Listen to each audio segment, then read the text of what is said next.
Right now, I'll bet there is at least one person in the world that you are in some type of a conflict or a dispute with. It may be something major, like a lawsuit, a divorce, some type of fraud or scam. Maybe something a little less severe, like a dispute with a neighbor, or an argument over a bill, or something with your employer. Or maybe something small where you're in a little bit of a cold standoff with a relative, somebody in your household.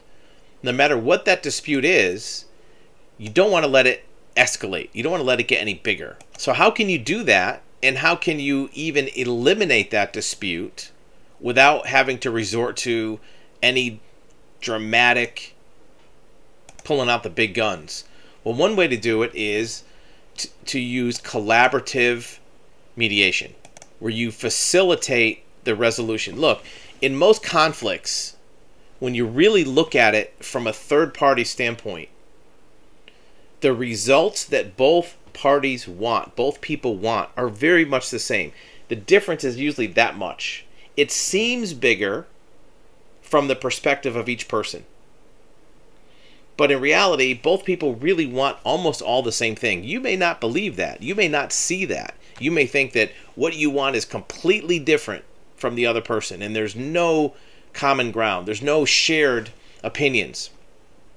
But in reality, even though the other person thinks the same thing, the two circles of shared opinion overlap almost 100%. There's a little bit of a difference between the two. The problem is neither one of you are going to see that. A third party can point out that both of you probably want 90% of the same thing.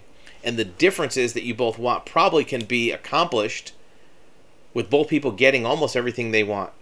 In fact, whatever you do have to sacrifice or give up is much less than what you'd have to give up if you continue the battle. Now, sometimes the reason the battle continues is because of spite or ego or stubbornness.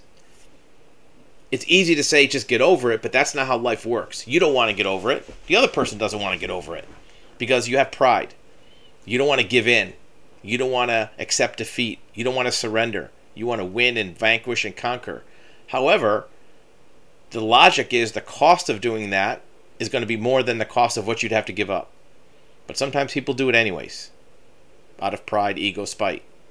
However, if you have a third party step in, the third party can demonstrate to both of the people that are in conflict how they can each win and each walk away with a victory, each walk away with confidence that I carried the day. I vanquished the other party. Both people can feel that way. It's a win-win, and you don't destroy each other in the process. Everybody knows of stories where there was a lawsuit or a divorce or a fight where both people just ended up with nothing. Both people were destroyed by the process. It's easy to avoid that. In hindsight, almost every party to any lawsuit wishes they never went through with it. Attorneys will tell you this. Attorneys even wish they didn't go through with it. You ever wonder why it's so hard to get an attorney? If you're involved in litigation, how hard was it for you to get an attorney to take your case? How hard is it for you to keep that attorney interested in you?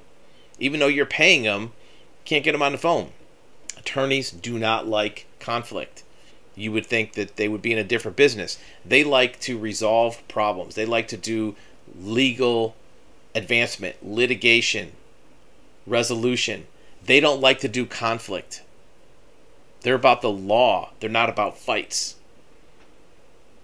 Every party to any type of legal conflict, the judge, the jury, the plaintiff, the defendant, the witnesses, the attorney, they all wish it didn't happen. Nobody likes it. Even if you win, nobody likes it. In smaller cases, a divorce, a probate case, there's a lot of conflict in probate cases. Families fighting over assets. Nobody likes it at the end. Everybody wishes that they just avoided it to begin with. You're not going to know that in the middle of a conflict. You're not going to believe it. You're going to just want to keep sticking to your guns. So you're not going to resolve this by yourself or with the other person. You want to get a third party involved. Here's proof of that point. Why is it that in a real estate transaction, every single transaction, there's a real estate agent or broker or realtor. Look, we're talking about a $40,000 or $50,000 expense for a real estate commission. You sell a $500,000 house at 6% commission, that's 30 grand out of your pocket as a seller. Why would you do that? Well, the reason why is because if you don't, you try to sell it by owner, you'll never be able to get together with the buyer on terms and conditions because there's too much self-interest involved. It's your house. You feel attached to it. That buyer is like wants it to be their home. You have to have some distance in between. Is it worth $30,000? I don't know.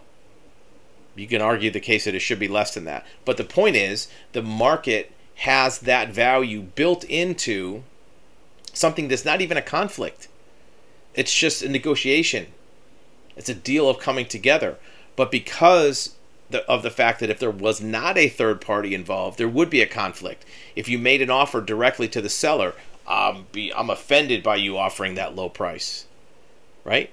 If you're a buyer and the seller says, well, this house has this memory. I don't care about your memories. This is going to be my house. There's too much room for conflict. So realtors, as a profession, have established themselves as a business model to keep the deal together. Tens of thousands of dollars over a simple transaction. Most of the details are done by a title company and mortgage company. That's the hard part, the paperwork. The part of getting people to agree should be pretty easy, should be logical. You're a buyer, I'm a seller, I want to make this deal happen. But you need $30,000, $40,000 a pop realtor participation to make it work. That proves the point. If there's an actual conflict where people are fighting, it's even worse. Unless you get a neutral third party that has no stake in the game to help both parties facilitate the common ground, it's never going to work. Ask an attorney, ask a judge, ask anybody that's been involved with a court case. So, what can you do? Get any kind of mediator, arbitrator on your case. They're not going to take sides. They're going to be in the middle. Even if it's a friend or a relative, somebody that doesn't have any attachment to one person over another, even if it's a random person off the street, get somebody involved to help dissipate, de-escalate the conflict. A mediator can do it. Might cost a little bit of money. Or you can find somebody that maybe is a clergy person. Maybe it's a social worker. Maybe it's some type of a teacher that can get involved. Unless it's something that's legal where you want to have a professional, certified professional, get anybody. Get both of you in front of them. Even if you have to beg the other person, look, I don't care if you listen to them. I don't want you to try to talk you into anything. I just want to get you in a conversation with the three of us. Maybe we can work this out. I'm willing to listen. Put a little bit of effort into the game. A third party can make all the difference in the world and keep you from having the damage of tens of thousands in legal fees, years of conflict, stress, aggravation, high blood pressure, saying something that you can't take back, doing permanent damage to a relationship. Third party can help make all of that go away.